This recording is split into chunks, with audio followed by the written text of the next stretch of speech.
Hey guys, welcome to the channel. This is JVLOG. Today I'll be looking at a tech tip and review.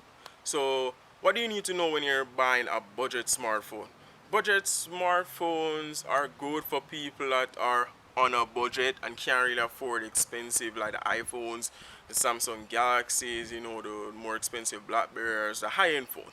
You just want a budget phone that that is within your budget. Also, one important thing when buying a budget phone, you don't want to pay a contract for that phone.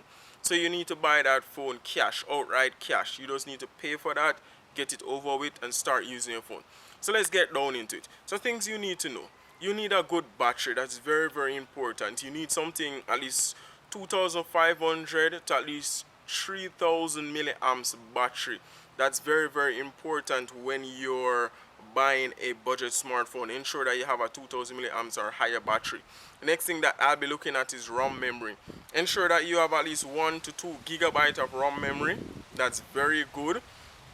Also, the processor, ensure that it's a 1.5 gigahertz processor, or even a 1 gigahertz processor with a 2 gigabyte or 1 gigabyte RAM can do enough. Opening couple apps, running couple apps should do it job.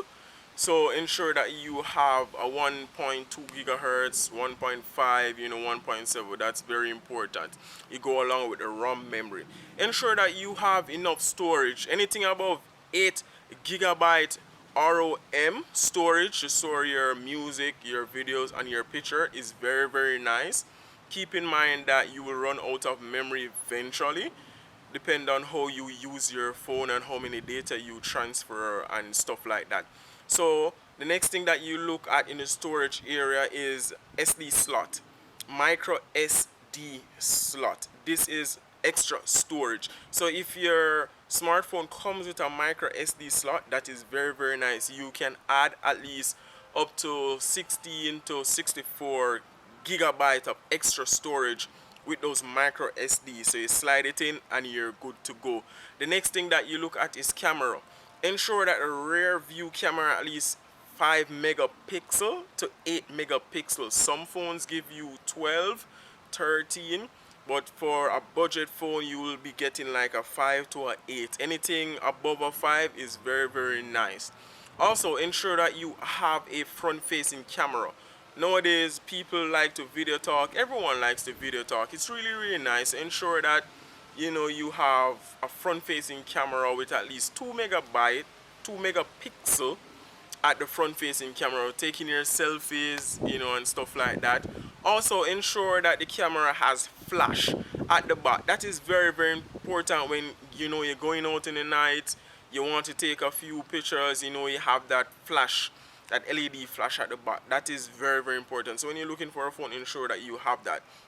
The next thing that I want to look at is the bandwidth that is on. If you're a person who travels around, you're going outside of America, anywhere at all, it is good to have a GSM phone. A lot of carriers around the world uses a GSM network, right? That means you can slide a SIM card in there and use it on any network that you want once you're leaving the country.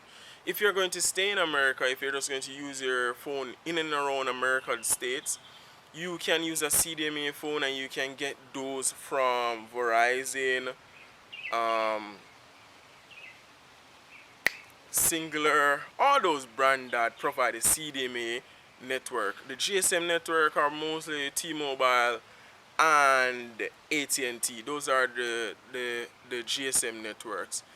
So that would be it for my little tips. If you have any more questions on the budget phone and what kind of budget phone that you think I can recommend to you, leave a comment in the description and I'll be free and happy to give you more advice on those. So thanks again for watching JVLOGS. I hope this help you in purchasing your budget smartphone. Thanks a lot.